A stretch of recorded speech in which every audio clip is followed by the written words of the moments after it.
저번에 저장 못하나? 일일이 저장해. 아니 괜찮아. 저도 못하나? 없어도 되는 거 같아.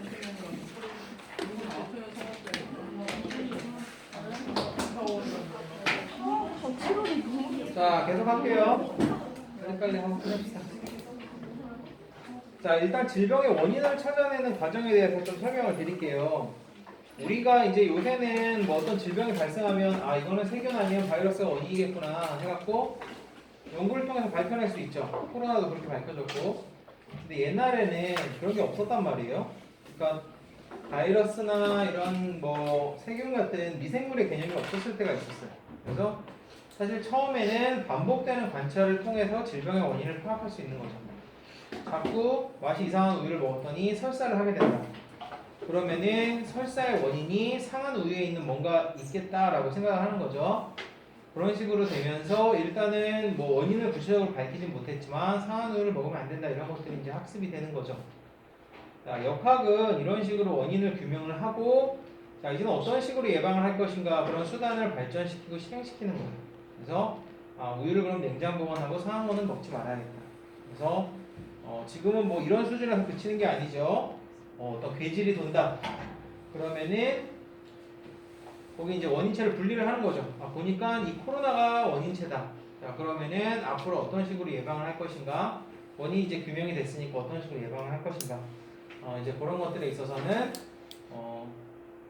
백신을 맞는다든지 아니면은 거리두기를 한다든지 이런 식으로 이제 질병을 이제 예방하는 방법을 갖다가 만들어내는 거죠.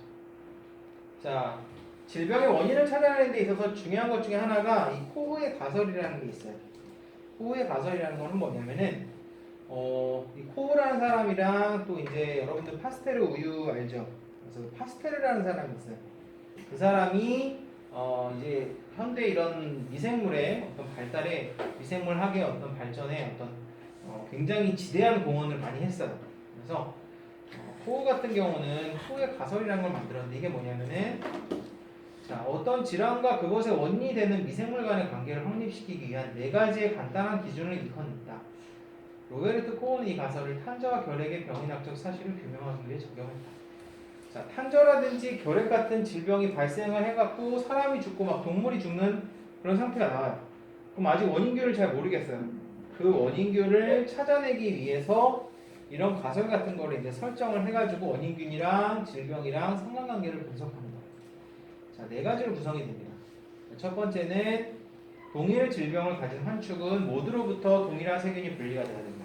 자, 그러면은 탄저로 죽은 애들이 막 수십 마리가 있다. 그럼 다 동일하게 탄저균이 나와야 돼요. 그러면은 그 탄저균이 분리가 돼가지고 순수 배양에서 자라야 됩니다. 그 탄저균을 갖다가 배양을 했더니 자라야 돼요. 자, 이번에는 3번 감수성 있는 동물에게 다른 멀쩡한 소죠. 그 순수 배양된 탄저균을 갖다 접종을 하니까 동일한 질병이 나타나야 된다. 그래서 다른 멀쩡한 소한테 우리가 모았던 탄저균을 갖다가 다시 접종을 시키니까 다른 소들도 질병이 막 발생하기 시작하는 거예요. 자, 그러면은 새로 발생된 애들도 다 죽겠죠? 죽고 나서 그 세균은 실험적으로 죽고 나든지 아니면 발병이 된 상태든지 실험적으로 발병하게 한 동물로부터 다시금 세균이 분리되어야 됩니다. 자, 이 네 가지 단계의 가설이 입증이 되면은 해당 질병의 원인이 이 균이다 라고 우리가 얘기를 할 수가 있는 거예요. 그래서 자, 쥐가 원인은 모르겠지만 어떤 이유로 인해서 죽었어요. 그래서 피를 갖다가 쭉 뽑습니다. 뽑아가지고 얘를 갖다가 배양배지 말랑말랑한 배양배지에 올려놓으니까 여기서 세균이 자라기 시작했어요. 자, 이 세균을 잘 모았고 노란 세균을 모아가지고 이번에는 죽은 쥐 말고 멀쩡한 쥐에서 접종을 하게 됩니다. 얘도 죽었어요. 그러니까 다시 피를 뽑아가지고 자라게 하니까 동일한 세균이 나왔어요. 현미경 밑에서 보면. 그러면은 코어의 가설이 4개가 다 입증이 된 거죠. 첫 번째, 죽은 애들로부터 세균이 분리가 되고 다 세균이 이렇게 분리가 돼서 얘를 갖다 키워서 새로운 애한테 넣으니까 동일한 질병을 발생시키고 동일한 질병을 발생시킨 상태에서 다시 피를 뽑아갖고 보니까 아까 나온 애랑 새롭게 나온 애랑 동일한 거죠. 그러면은 여기 나와 있는 노란균이 지금 이러한 질병을 일으키는 원인체다 라고 이야기를 할 수가 있어요. 이게 이제 호의 가설이고, 호의 가설이 이쯤 되면은 해당 병원균이 그 질병을 일으킨 걸로 우리가 확정을 합니다. 그래서 이 코호의 가설은 요새도 되게 많이 쓰여요. 여러분들 이제 아시는 그 헬리코박터균 같은 경우에는 이 균을 발견한 사람이 그 마샬 박사라는 사람, 베리 마샬 박사라는 사람이 노벨상을 받았어요. 그래서 이 사람이 실제로 헬리코박터를 먹어갖고 병을 자기한테서 이제 일으켰습니다. 호의 가설을 입증하기 위해서. 그런 것들이 이제 입증이 되면서 이런 위염이나 위궤양의 원인이 헬리코박터다라는 것들이 이제 확정이 된 거죠. 그래서 질병의 원인을 분석할 때 많이 사용을 했고, 자, 원인을 찾을 때 이제 에반스의 가설이라는 것도 있어요. 코의 가설만큼 많이 쓰여지지는 않는 건데 그냥 참고적으로 한번 보세요. 추측 원인에 다 당연한 얘기예요. 추측 원인에 노출된 집단에서 노출되지 않은 집단보다 발생률이 높아야 한다. 질병 발생 집단에서 추측된 원인체의 노출이 다른 집단보다 또 빈발해야 하고, 질병은 원인체에 노출된 후 잠복기를 거쳐서 발생해야 하고, 숙주의 증상은 처음에는 경미했다가 점점 심해져야 하고, 감지되는 숙주의 증상이 노출된 집단 대부분에서 발생이 되어야 하고, 그 질병은 실험적 재감염 시험에서 노출된 집단에서 더 빈번하게 발생이 되어야 하고, 추측된 원인체를 약화시키거나 변형시키면 질병 발생이 감소되어야 하고, 숙주에 대한 치료나 예방은 질병 발생 빈도나 질병의 심함을 감소시켜야 하고, 질병에 발생된 모든 사항이 생물학적으로나 역학적으로 믿을 수 있어야 한다. 그래서 여기 이제 에반스의 가설이라고 합니다. 자, 원인적 연관성의 분류와 특성에서 보시면은, 자, 이제는 질병의 원인을 찾을 때 뭐 논리적으로 이렇게 따져봐서 이 원인이 뭐가 되겠다 이런 식으로 이제 찾아내는 과정이라고 보시면 돼요. 자, 원인적 연관성 규명. 어떤 요인과 질병 발생의 두 사상 간의 관계가 어떠한 특성을 가졌느냐를 밝히는 작업으로서 그 특성에 따라서 분류하면 다음과 같다. 서로 독립적인 관계, 통계적으로 연관된 관계. 통계적으로 연관된 관계 같은 경우는 비원인적 연관성이 있고 원인적 연관성이 있고, 원인적 연관성은 간접적 연관성이 있고 그 다음에 직접적 연관성이 있고. 말이 되게 복잡하죠? 그냥 이렇게 그림으로 그냥 간단하게 얘기를 하면은, 자, 1번 서로 독립적인 관계는 우리가 신경 쓸 필요도 없죠. 독립적인 관계니까 그냥 통계적으로 연관된 관계를 보시면은 비원인적 연관성이라고 해서, 자, A가 있고 B가 있고 C가 있어요. A는 헤몬커스라는 질병에 걸린 거고, B랑 C는 헤몬커스라는 질병은 이제 염소한테서 일어나는 빈혈성 질병인데, 우리나라에서는 많이 연구가 안 돼요. 우리나라 염소를 많이 안 키우니까. 이 질병에 걸리게 되면은 빈혈이 생깁니다. 그 다음에 그 소라든지 염소라든지 양이라든지 이런 애들은 위가 4개예요, 4개. 그래서 그 중에 이제 한 위가 안에서 이제 점막 같은 게 부푸는 현상이 있어요. 그래서 이 질병에 걸렸을 때, A라는 질병에 걸렸을 때 B라는 증상도 보이고 C라는 증상도 보여요. 그러면은 A랑 B도 관계가 있고 A랑 C도 서로 관계가 있지만 B랑 C는 서로 관계가 없죠. 그렇죠? 점막이 부푸는 거나 아니면은 빈혈이 생기는 이유는 얘가 원인이지 서로 원인이 되는 건 아니에요. 그러면은 통계적으로 얘가 발생할 때 얘가 많이 발생하는 것, 똑같이 얘가 많이 발생할 때 얘가 많이 발생하지만 서로 빈도는 똑같이 서로 많이 발생하지만 B가 많이 발생하면 C가 발생하고 C가 많이 발생하면 B가 많이 발생하고, 두 개 연관성은 없는 거죠. 연관성은 얘네끼리 있는 거지. 그죠? 그게 이제 비원인적인 연관성이고, 자, 원인적인 연관성은, 자, 요거는 뱃이 박쥐죠. 박쥐가 광견병에 걸리고 여우가 광견병에 걸리고 사람이 광견병에 걸리고, 그래서 보니까 박쥐가 많이 걸리고 여우가 많이 걸리니까 사람도 이제 통계적으로 막 늘어나는 거예요. 그래서 보니까 직접적으로 박쥐에 의해서 감염되는 경우도 있고, 박쥐에서 직접적으로 감염되지는 않지만 박쥐에서 여우를 거쳐서 사람으로 감염되는 루트도 있단 말이에요. 그러니까 간접적으로 연관성이 있는 경우도 있어요. 그래서 요거는 원인이 있는 거죠. 실제로 감염되는 거니까. 여기서는 얘네들이 서로 연관성이 없죠. 서로 원인이 안 되지만 여기서는 원인이 되면서 직접적으로 혹은 간접적으로 영향을 미치는 거죠. 이게 이제 원인적인 연관성이라고 보시면 됩니다. 요인들 간의 패스 다이어그램과 연관성의 예 이런 게 있다 정도만 알아두시면 되고, 자 질병의 삼각형 에피 트라이앵글 또는 트라이아드라고 해요. 제가 아까 말씀드렸을 때 세 가지 요소가 중요하다고 그랬죠. 질병에서는 병원체 혹은 병인체 뭐 이렇게 부를 수 있고, 그 다음 숙주 병이 걸리는 사람이나 동물, 그 다음에 환경, 이 세 가지가 중요한데 얘네들이 일종의 어떤 삼각형을 이루고 있다고 보시면 돼요. 자 환경 요인이 병원체랑 숙주 중간에서 살살 밸런스를 맞추고 있는데, 환경 요인이 이쪽으로 가면 어떻게 되죠? 숙주가 확 가라앉겠죠? 무거우니까 이쪽으로 가면 여기가 가라앉으면서 병에 걸릴 확률이 낮아져요. 자 이번에는 환경 요인이 이쪽으로 가면 어떻게 돼요? 병원체 요인이 확 가라앉으면서 병원체 요인이 무거워지면서 병에 걸릴 확률이 높아지는 거죠. 그렇죠? 이번에는 병원체 요인이 커졌다. 그럼 어떻게 돼요?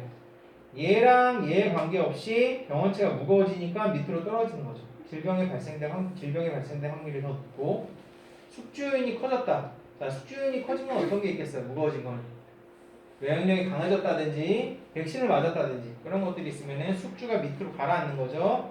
그러면은 질병에 감염될 확률이 이제 감소하는 거죠. 세 가지 요인, 병원체 요인, 숙주 요인, 환경 요인 이 세 가지가 적절하게 균형을 이루는 상태인데, 원인이 뭐가 됐든 뭐 병원체라든지 숙주라든지 환경 요인 같은 게 조금 영향을 받기 시작하면은 이 균형이 깨져버리면서 질병이 발생하거나 감소한다는 거죠. 자, 균형이 깨지면은 발생이 무조건 증가하는 건 아닙니다. 균형이 깨져서 숙주가 커졌다, 병원균이 작아졌다. 그러면 질병 발생은 감소하죠. 균형이 깨지게 되면은 질병 발생이 증가하든지 혹은 감소할 수 있다. 자, 병원체 요인, 숙주 요인, 환경 요인인 3요소 중 하나 또는 그 이상의 변화가 있어서 3자 간의 평형 상태가 깨질 경우 질병이 발생하거나 질병 발생이 증가 혹은 감소한다는 개념입니다.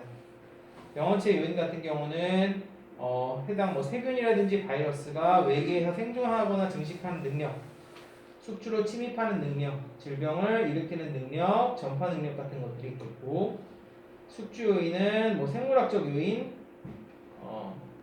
아까 말씀드렸듯이 연령이라든지 성이라든지 그다음에 품종이라든지 그다음 형태, 행태, 생활 습관, 직업, 개인 위생, 그다음 체질적 요인, 환경 요인 같은 경우는 생물학적, 사회경제학적, 물리학적 다양한 요인들이 있는 거죠. 자, 그래서 코로나 같은 경우 단순히 환경이라는 게 제가 아까 말씀드렸듯이 환경이라고 하면은 동물을 키울 때 깔집이 더럽고 그런 것도 있겠지만 사회 경제적 요인이라든지 아니면은 그런 요인들도 많이 개입이 돼요. 여러분 코로나 같은 거 보면 어때요? 손을 잘 씻으세요, 마스크 쓰고 다니세요 하는 교육에 의해서 질병 발생이 감소하는 거죠. 그죠? 그래서 그런 것들도 이제 환경 요인이 될 수 있는 거고, 소득 수준 같은 것도 마찬가지예요. 소득 수준이라든지 교육 수준 같은 것도 질병이랑 어떻게 보면 직접적으로 관계가 없을 수도 있을 것 같지만, 소득 수준이 더 높은 사람은 건강에 좋은 그런 식품들을 더 많이 먹고, 그렇지 않은 사람들은 좀 정크푸드 같은 걸 많이 먹어서 질병이 많이 발생되고 그런 경우도 있단 말이에요. 그러니까 단순히 그냥 자연적인 요인뿐만 아니라 사회 경제적인 것도 영향을 미치는 경우가 많고, 자 그래서 이제 병인, 숙주, 환경 이렇게 세 개가 있는데, 자 병인이라 그러면 이제 병인체죠. 그러면은 우리는 병인이라 그러면 보통 세균이랑 바이러스 같은 것만 얘기하겠지만 사실은 굉장히 다양해요. 가령 내가 땅콩에 알러지가 있다. 그러면은 땅콩은 나한테 있어서 병인이죠. 이거는 세균도 아니고 땅콩은 바이러스도 아니지만 나한테 질병을 일으키는 거란 말이에요. 그죠? 그리고 가령 살충제라든지 제초제 같은 거, 농약 같은 건 어때? 이거는 세균도 아니고 바이러스도 아니지만 먹으면은 질병을 일으키는 거죠. 그래서 병인은 살아있고 이런 것만 병인이 아닙니다. 제가 간단하게 그냥 코로나 바이러스를 예로 들었지만 그렇게 전염시키는 그런 것만 병인이 아니고 굉장히 다양한 요소가 있어요. 영양소 같은 것도 병인이 될 수 있어요. 가령 영양소가 너무 과잉이면 어떻게 되죠? 그때는 비만 같은 게 생기는 거고, 영양소가 너무 적으면은 영양실조가 생겨서 질병이 생기는 거란 말이에요. 자, 그다음 외인성 화학 물질, 내인성 화학 물질, 호르몬이라든지 내외 분비 물질 같은 것들, 그러니까 내 몸 안에서 이제 호르몬 같은 것들도 너무 과다하게 생성이 되면은 이것 자체가 질병이 될 수 있는 거죠. 그 다음에 유전적인 소인, 유전병 같은 게 있다든지 그렇게 되면은 그거 자체가 의지에 관계없이 이제 병이 되는 거고. 자, 물리적인 소인, 방사능, 고온, 저온, 압력. 자, 고온, 저온 같은 경우는 뭐 이렇게 뭐 고체온증, 저체온증을 일으킬 수도 있고, 방사능은 뭐를 일으켜요? 암이라든지 백혈병 같은 것들을 일으킨단 말이에요. 그러면은 병을 일으키는 굉장히 중요한 요소죠. 자, 우리가 이제 아까 말씀드린 바이러스라든지 세균은 생물병원체 일종이죠. 생물병원체. 그래서 생물병원체는 이제 살아있는 애들이기 때문에 얘네들이 어떤 뒤에 얘기하겠지만 항원성. 그 다음에 병원체가 성장을 하고 증식을 하려면은 몸에 이제 조건이 잘 맞아야 되고 얘네들이 또 면역을 이겨야 되고 그런 것들이 맞아야겠죠.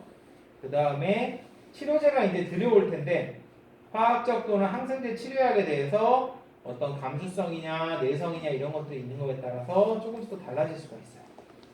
자, 그래서 전염병이 발병하는 데 있어서 중요한 병인 요소는 첫 번째 보시면은 특이성, 항원성이라고 나와 있어요. 그래서 병원체의 화학적인 구성 형태에 따라서 항원성이 결정이 되고 이를 이용해서 병원체를 판별 분류하는 것도 가능하다. 그래서 뭐 항원성이라는 건 말 그대로 어떤 그 항체 같은 거 잘 형성하는 능력 같은 거라고 보시면 되고 특이성은 아까 숙주 특이성 같은 거 말씀드렸죠. 그렇죠? 그래서 질병 같은 것들이 이제 뭐 일어나는 어떤 특정한 조건 같은 거라고 보시면 돼요. 그래서 이를 이용해서 병원체를 판별이나 분류할 수도 있는데 우리가 이런 특징 같은 것들을 이용해서 그 코로나 요새 어떻게 하죠? 자가키트로 하죠. 그런 것들이 이제 이런 것들을 이용한 거라고 보시면 되고 자, 그 다음 병원체 양이라 그래서 이거는 감염량이라 그래요. 그래서 로우면 낮죠. 하이면 높고 도세지는 양이에요. 감염체 양. 도즈라고도 하고 도세지라고도 하고 자, 이게 왜 중요하냐면은 자, 코로나의 제 감염량이 바이러스 몇 개인지는 모르겠어요. 바이러스는 보통 카피로 얘기를 하는데 몇 카피가 코로나를 일으키는지 모르겠지만 1000개라고 칩시다. 그러면은 100개가 들어왔을 때는 괜찮아요. 500개가 들어왔을 때도 괜찮고 900개가 들어왔을 때도 괜찮아요. 근데 내 몸에 1000개가 들어오면 그때부터 질병을 일으키기 시작합니다. 그런 걸 갖다가 우리가 감염량이라고 해요. 병원체의 양. 자, 그러면은 나는 일단은 1000개만 안 들어왔으면은 내가 코로나 걸린 사람이랑 밥도 먹고 놀고 했는데 1000개가 안 들어오고 내 몸에 700개만 들어왔다. 그럼 질병은 안 일으키는 거예요. 내 면역이 충분히 커버를 합니다. 자, 근데 5000개가 들어왔다. 그럼 질병이 일으키는 거죠. 그죠? 그런 것들이 이제 감염량이라고 하는데 감염량은 숙주에 따라서 또 많이 달라져요. 무슨 얘기냐면 나이가 든 뭐 80대, 90대 노인의 경우에는 100개만 돼도 감염을 일으키지만 젊고 건강한 사람은 10,000개가 돼도 감염을 안 일으킬 수도 있어요. 그러니까 그런 것들은 병원체 양 같은 경우는 숙주의 상태라든지 그런 것들에 따라 달라질 수는 있지만 어쨌든 질병을 일으킬 때 굉장히 중요한 요소입니다. 여러분들 그냥 코로나 바이러스 한두 개에 노출됐다고 절대로 병이 일어나지 않아요. 병마다 감염량이 조금씩 차이가 있지만 질병을 일으킬 수 있는 어떤 특정한 양이 보통 정해져 있습니다. 자, 감염력이라는 거는 병원체가 숙주에 침입해서 알맞은 기간에 자리 잡고 증식하는 능력. 자, 코로나가 이제 들어와서 호흡기 쪽으로 가죠. 코 쪽 점막에 있든 이쪽 목 인후두부에 있든 이제 대충 자기가 마음에 드는데 자리를 딱 잡아서 슬슬 증식하는 것 같다가 감염력이라고 해요.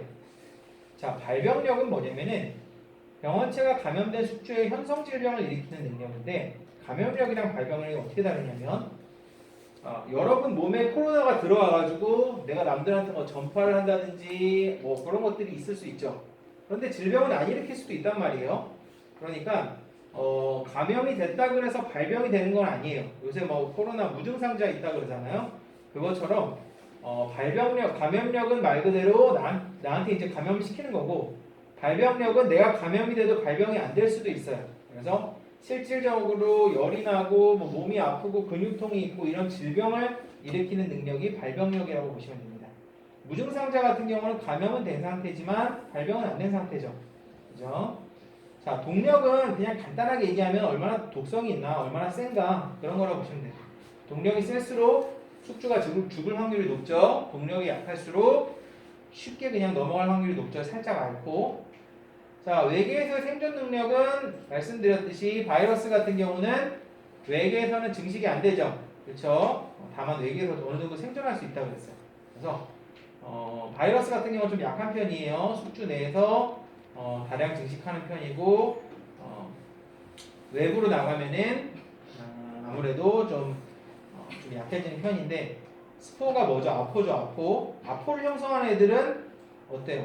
생존력이 엄청나죠, 그죠? 그래서 세균이냐 바이러스냐, 바이러스도 뭐 세균도 아포를 형성하냐 형성하지 않냐 이런 것들에 따라서 외계에서 생존 능력도 굉장히 달라지게 되고, 자, 그 다음에 요새 뭐 오미크론 변이 이런 것들 나오는 게 다 연종 같은 게 형성되고 내성 같은 게 형성되는 거죠. 그죠? 자, 병원체와 숙주의 상호 반응 감염의 실패. 이거 잘못 썼어요. 이게 1 감염의 실패, 2 감염의 성공, 3 감염의 종결 이렇게 돼야 되는데 좀 잘못 쓴 것 같고 가만히 들으시고 봅시다. 자, 일단은 첫 번째로 감염이 실패되는 경우가 있어요. 자, 내가 코로나 걸린 사람이랑 밥도 먹고 했는데 감염이 안 됐네. 첫 번째 보통 원인은 양이 불충분한 경우가 많아요. 아까 말씀드렸듯이 1000카피는 돼야지 바이러스에 감염이 되는데 500카피만 노출이 된 거죠. 아니면은 침입구가 부적당하다. 이건 무슨 얘기냐면은 그 코로나는 어디로 침입하죠? 호흡기로 침입한단 말이에요. 입이라든지 코라든지 이런 쪽으로 들어가야 되는데 내가 이 사람이랑 노출된 부분은 손만 잡았다. 그러면은 어떻게 되겠어요? 호흡기 통해서 노출이 된 게 아니니까 피부를 통해서만 노출이 됐으니까 이거는 괜찮은 거죠. 자, 아니면은 내가 면역이 너무 좋다. 다시 말해서 코로나 바이러스가 아무리 판을 쳐도 내가 너무 건강하고 면역이 좋아서 안 걸릴 수도 있는 거예요. 이런 감염의 실패가 되는 거죠. 자, 일단 감염이 근데 성공이 됐다. 그거는 세균이 일단은 내 면역을 뚫고 들어와서 자리를 잡은 거죠. 자, 자리를 잡았다고 해도 감염은 두 종류가 있어요. 불연성 감염이 있고 그 다음에 여기 질병 발현이라고 써 있는데 이게 현상 감염입니다. 그래서 무증상자라고 맨날 나오잖아요. TV에서 무증상자가 불연성 감염이에요. 그래서 이 사람들은 감염은 된 상태예요. 감염이 돼서 다른 사람들한테 다 옮기고 다니는데 증상은 없어요. 질병 발현은 안 됐으니까. 자, 현상 감염은 반대로 내가 걸렸고 감염도 시킬 수 있고 그 다음에 질병 발현이 되는 거예요. 열도 나고 몸도 아프고 머리도 아프고 그죠? 그래서 불연성이랑 현상 감염 두 개가 있고. 자, 일단은 감염이 성공된 후에 이제 감염이 종결이 됩니다. 종결이 된다는 거는 종결은 어떤 식으로 되냐면은 숙주가 죽든지 숙주가 완전히 회복을 하든지 아니면 회복되면서 후유증을 남기든지 이런 식으로 종결이 돼요. 그래서 임상적인 측면에서 보면은 완전 회복되든지 후유증을 남기든지 사망은 안 나와 있는데 이건 뭐 사망되든지 그죠? 후유증도 뭐 정치성 후유증, 뭐 진행성 후유증 뭐 다양하게 있는데 자, 그 다음에 그러면은 세균은 어때요? 세균이라든지 바이러스 같은 경우는 끝나고 나면은 이제 더 이상 내 몸에서 나오지 않죠. 그런데 평생 동안 보균하는 그런 질병도 있어요. 일반적으로 코로나 걸리면 어떻게 되죠? 코로나 걸리면은 질병이 다 나았게 되면은 검출도 안 된단 말이에요. 근데 옛날에 뉴스에 많이 나왔던 게 이게 음성이 나올 때까지 요새 뭐 격리 같은 거 하지도 않지만 음성이 나올 때까지 계속 검사하죠. 그러면 내 몸은 다 나왔는데 균은 계속 내뿜을 수도 있는 거예요. 그리고 어떤 질병 같은 경우는 몸이 다 나았어. 근데 내가 평생 동안 균은 보균하는 경우도 있어요. 그래서 굉장히 다양합니다. 그래서 병원체의 균준의 존속 여부는 완전히 소실이 될 수도 있고 병이 끝나면은 평생 보균하는 상태가 될 수도 있어요. 자, 감염 후의 숙주의 면역 획득. 보통 이제 면역을 획득을 하죠. 코로나 한 번 걸렸으면 두 번은 안 걸리죠. 그런데 재감염되는 경우도 있죠. 그래서 이런 것들은 질병에 따라 조금씩 다르고. 자, 보균자. 불연성 감염이거나 불연성 감염이면 나는 증상은 없고 질병에 걸리지 않았지만 균을 가지고 계속 내뿜는 거죠. 또는 질병에서 회복된 상태이거나 임상적으로 질병이 없는 상태에서 감염원이 되는 숙주. 뭐 이런 것들이 맨 마지막 이 얘기는 뭐 불연성 감염이랑 비슷하죠. 임상적으로 질병이 없지만 감염이 되는 거. 시기는 잠복기. 잠복기 같은 경우에는 질병 발현은 안 됐지만 균은 가지고 있는 상태죠. 잠복기이거나 회복기 보균자이거나 건강 보균자. 아무 증상도 없고 건강한데 균은 보균하고 있는 경우. 복용 기간은 잠깐 가지고 있는 경우도 있지만 영구적으로 계속 복용하는 경우도 있습니다. 질병에 따라 조금씩 달라요. 자, 그래서 일단은 아까 제가 뭐 어떤 병원균, 어떤 질병의 자연사 같은 거에 대해서도 말씀드렸지만 병원체가 딱 들어오고 나서 이제 종결할 때까지 딱 가는데 처음에는 뭐 불연성 감염 같은 걸로 되다가 나중에 본격적으로 현성 감염이 되기도 하고 증상이 나타나기 시작하면 질병이 발현이 된 거죠. 그래서 병세도 처음에는 보통은 미약하게 시작했다가 점점 아프기 시작하죠. 엄청 아팠다가 덜 아프고 뭐 그렇다기보다는 처음에는 미약했지만 점점 위중하게 된단 말이에요. 코로나도 처음에는 막 열나고 그러다가 경우에 따라서는 위중하게 될 수도 있는 거죠. 그죠? 자, 그렇게 되면 어떻게 돼요? 요새는 뭐 위중한 경우가 별로 없죠. 백신을 다 맞고 병세가 좀 오미크론이 많이 약해서 그렇지만 옛날 초기만 해도 어때요? 처음에 괜찮다가 갑자기 막 위중하게 된단 말이에요. 그럼 여기서 치료제를 다 동원해가지고 치료가 되면 사는 거고 치료가 안 되면 사망하는 거죠. 그러면 침입한 후부터 종결될 때까지 어떤 단계에서든 질병이 종료가 될 수가 있는데 완전 회복돼서 종료될 수도 있고 후유증을 남길 수도 있고 사망할 수도 있는 거예요. 숙주가 죽든지 병원균이 죽든지. 자, 질병이라는 걸 보면은 전염의 관점, 질병의 관점이 이렇게 돼 있는데 아까 말씀드렸듯이 감염이랑 발병은 다른 개념이에요. 감염이라는 거는 얘가 들어와서 내 몸에 자리를 잡는 게 감염이고 질병이라는 거는 발병이라는 거, 질병이라는 거는 본격적으로 내 몸에 이상 징후를 보이기 시작하는 게 질병이고 발병입니다. 그러면은 감염은 됐어도 발병은 안 될 수도 있고, 그렇죠? 그러니까 전염의 관점이랑 질병의 관점은 조금 다르다고 보시면 돼요. 다만 용어의 차이입니다. 그래서 전염의 관점에서는 잠복기라기보다는 잠재기라 부르고 본격적으로 내가 남을 전염시킬 수 있는 전염기. 그 다음에 질병이 끝나게 되면은 이제 비전염기가 되는 거죠. 전염 안 시키는. 질병의 관점에서는 처음에는 감수성, 질병에 걸릴 수 있는 그런 상태여서 자, 질병이 발현될 때까지 그 직전의 상태를 잠복기라고 부릅니다. 잠복기가 지나가게 되면 본격적으로 증상을 보이면서 질병이 나타나게 되고 그 다음에 질병이 끝나게 되면 죽든지 완전히 회복하든지 뭐 이런 식으로 해갖고 결국 질병이 끝나게 되는 거죠. 자, 감염. 병원체가 숙주 내에 침입해서 숙주가 가지고 있는 정상적인 방어기구를 누르고 숙주 내에 친화성 있는 장기 조직에 도달하여 그곳에서 발육 증식할 때 성립한다. 자, 모든 세균은 친화성 있는 장기 조직이 있어요. 코로나는 호흡기 쪽으로 들어오죠. 식중독 세균 같은 경우는 위장으로 들어온단 말이에요. 우리가 배운 리스테리아 같은 경우 뭐 광견병 이런 애들 어떻게 들어가요? 신경 조직에 친화성이 있죠. 자기네들이 친화성 있는 데가 다릅니다. 친화성 있는 데로 가가지고 거기서 발육하고 증식하는데 자, 감염은 두 종류가 있어요. 하나는 잠재 감염이 있고 개방 감염이 있습니다.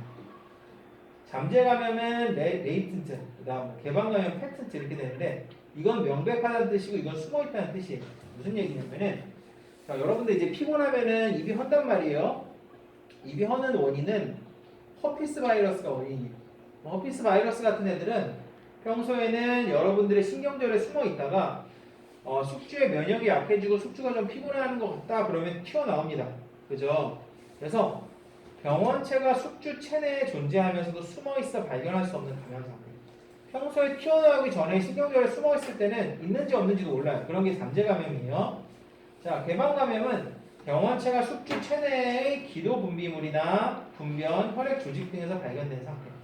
자, 코로나가 대표적인 개방 감염이에요. 여러분 코로나 걸리면은 침이라든지 혈액이라든지 아니면 콧물이라든지 이런 데서 코로나가 나온단 말이에요. 그러니까 키트에 딱 하거나 PCR을 하게 되면은 양성이 뜨는 거죠. 그죠? 이런 게 개방 감염이에요. 여러분의 체액이라든지 분비물을 통해서 명백하게 병원체가 나오는 단계. 그런 게 이제 개방 감염이고 잠재 감염은 찾을 수 없는 그런 거라고 보시면 되고.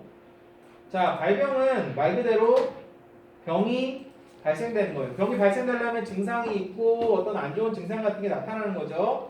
그래서 숙주가 어떤 반응하고 장애가 생기는 거. 코로나로 치면은 열이 나고, 그죠? 그 다음에 몸이 으슬으슬 떨리고 팔다리가 아프고 기침이 나고 이런 것들이 몸살기운이 있는 거 그런 것들이 이제 발병이죠. 자, 잠복기는 병원체가 침입한 시간부터 발병까지입니다. 자, 코로나 잠복기가 옛날에 2주라고 그랬죠. 2주.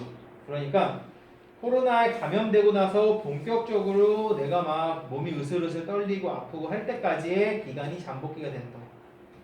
자, 전염기. 병원체를 숙주 체외로 배출하는 시기. 그러나 병원체를 배출한다고 해서 전염되는 것은 아니고 전염기가 발병 이전에 시작되는 경우에는 격리에 의한 예방 조치가 실효를 거둘 수 없습니다. 말이 좀 어려운데 전염기는 말 그대로 내가 전염을 시킬 수 있는 때예요. 자, 전염기가 딱 왔으면은 이때부터 내가 전염을 시킬 수가 있습니다. 그러면은 발병이 됐든 안 됐든 내가 남들한테 이제 전염을 막 시키는 거예요. 그때가 전염기인데 여기 나와 있는 이 얘기가 뭐냐면은 만약에 발병 이전부터 내가 전염을 시킬 수 있다. 이 질병이 가령 내가 코로나 증상이 전혀 나타나지 않았는데 전염은 된다. 그러면은 이 사람은 격리하기 어렵죠. 그렇죠? 발병시키고 나서 격리하는 게 크게 의미가 없단 말이에요. 왜?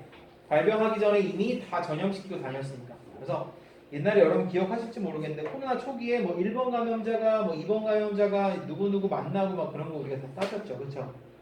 그런 것들은 발병이 된 후에는 격리해서 예방이 되지만 발병이 되기 전에는 이 사람이 전염만 하고 증상은 없으니까 막 돌아다닌단 말이에요. 그죠? 그래서 이럴 때는 다 일일이 그걸 추적을 하는 거죠. 그래서 이런 질병 같은 경우는 발병 후에는 격리에 의해서 예방조치 실효를 어느 정도 거둘 수가 있지만 발병이 되기 전에는 그런 것들이 이제 의미가 없는 거죠. 근데 어떤 질병 같은 경우는 발병이 되고 나서 전염되는 애들도 있어요. 그런 애들은 일단 증상 보인다. 그럼 딱 격리시켜버리면 되죠. 동물 질병 중에서 그런 게 몇 개가 있어요. 그래서 그때는 격리가 굉장히 좋은 수단이 되는 거죠. 자, 불연성 감염 또는 준임상적 감염도 예방관리가 어렵다. 한마디로 무증상자가 막 돌아다니는데 증상이 없으니까 질병이 없는 것처럼 보인단 말이에요. 그렇죠? 그런데 실제로는 계속 균을 내뿜고 있는데 이런 사람들은 예방관리가 쉽지 않겠죠. 자, 이제 숙주의 요인을 보면은 뭐 연령, 아까 말씀드렸듯이 나이대, 나이가 너무 많거나 어리거나 그 다음에 성, 암컷이냐 수컷이냐, 종과 품종, 여러분들이 키우는 뭐 말티즈, 포메라니안, 셰퍼드 다 개에 따라서 걸리는 질병이 조금씩 다릅니다. 그 다음에 유전적인 소인, 특히 강아지 같은 경우는 뭐 사람은 좀 그런 것들이 좀 적지만 강아지는 어때요? 동일한 종끼리 교배를 시킨단 말이에요. 그러면은 안 좋은 형질을 양쪽에서 이제 물려받는 거죠. 그 다음에 과거의 환경 폭로, 그 다음 시기 같은 것들, 이런 것들이 이제 숙주에 영향을 주고 아주 잘 알아듣고 있네요. 자, 그 다음에 환경은 지역, 기후, 사육, 스트레스 다양하게 있죠.